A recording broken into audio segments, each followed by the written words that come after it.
মা যেন কি বলছিল বলো তো? এইবার সুযোগ পেয়েছি বুড়িকে বাড়ি থেকে তাড়ানো। মা, ও মা শুনো, এখনো তুমি এখানে দাঁড়িয়ে আছো? বের করে দাও বেহায়া বুড়িকে। বুড়ি বাড়ি থেকে এখনো দাঁড়িয়ে আছে।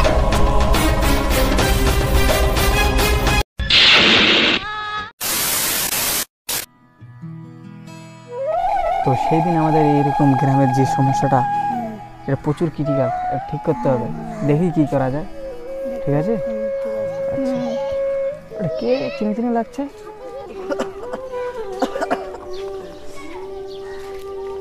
এটা লাইকের শ্বশুর না?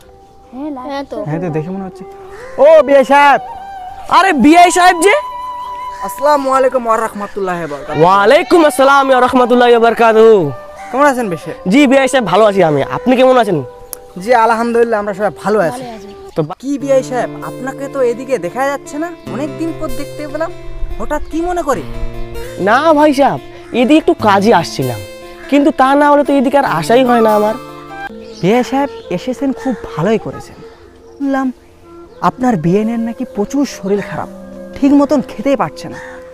তাও আসেন, একটু তাকে দেখে যান, আপনার কাজটাও হলো এবং দেখাও হলো। আচ্ছা বিআই সাহেব, যাওয়ার পথে সময় পেলে গিয়ে একটু দেখে আসবো। আমি যাই, আপনার থাকেন। আচ্ছা ঠিক আছে।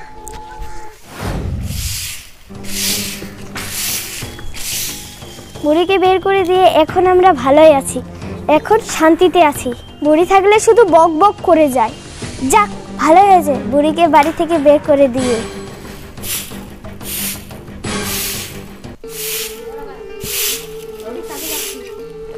আসার সময় একটু মাংস নিয়ে আসবে।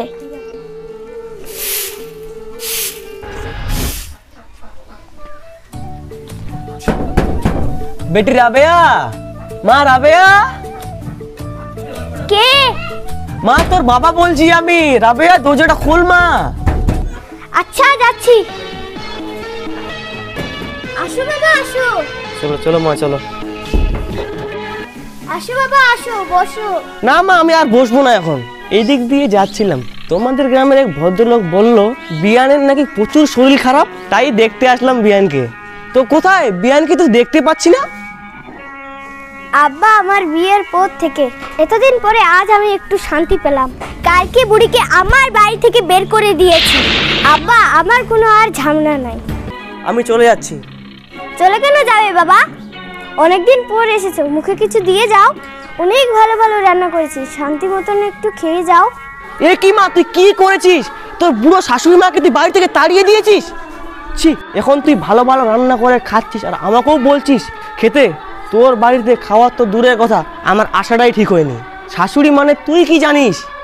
আজ তোর ভাইয়ের বউ যদি আমাদের দুজনকে বাড়ি থেকে তাড়িয়ে দিত, তাহলে তোকে কেমন লাগতো বল? আব্বা, আমার ভুল হয়ে গেছে, আমাকে ক্ষমা করে দাও। আমি ক্ষমা করার কে? তাকে তুই বাড়ি থেকে বের করে দিয়েছিস, তাকে খুঁজে নিয়ে এসে তার কাছে ক্ষমা চা।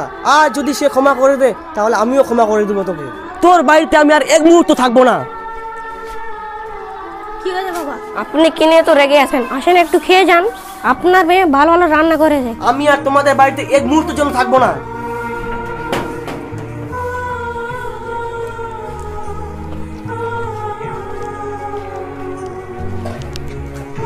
শোনো গো, আমার অনেক বড় ভুল হয়ে গেছে। আমার মা সেদিন বিয়ে করতে চাইনি, আমাকে বলেছিল তোমাকে একটা মাছের মাথা নিয়ে আসতে। বড় মাছের মাথা খাওয়ার প্রচুর শখ ছিল, এই কথাটা বলতে বলেছিল। আমার বড় ভুল হয়ে গেছে। আমি আমার শাশুড়িকে বাড়ি থেকে বের করার জন্য এই মিথ্যে কথাটা তোমাকে সাজিয়ে বলেছিলাম, যাতে তুমি তোমার মাকে বাড়ি থেকে বের করে দাও। এ কি ভুল করলাম আমি বউয়ের কথা শুনে আমার নিজের মাকে বাড়ি থেকে বের করে দিলাম। উপরবেলা আমাকে কোনোদিন ক্ষমা করবে না। ও মা, কোথায় গেল তুমি?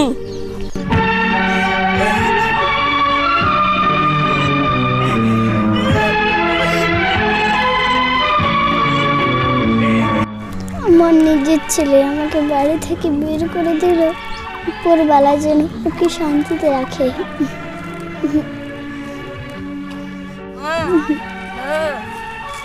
মা, মা আমার বড় ভুল হয়ে গেছে। মা, আমার বড় ভুল হয়ে গেছে। মা চলো, আমারও ভুল হয়ে গেছে, চলো।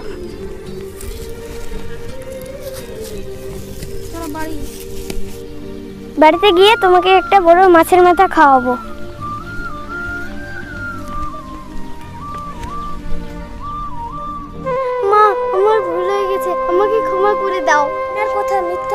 দিয়ে বের করে দেওয়াটা আমার একেবারে ঠিক হয়নি। তুমি আমাকে ক্ষমা করে দাও।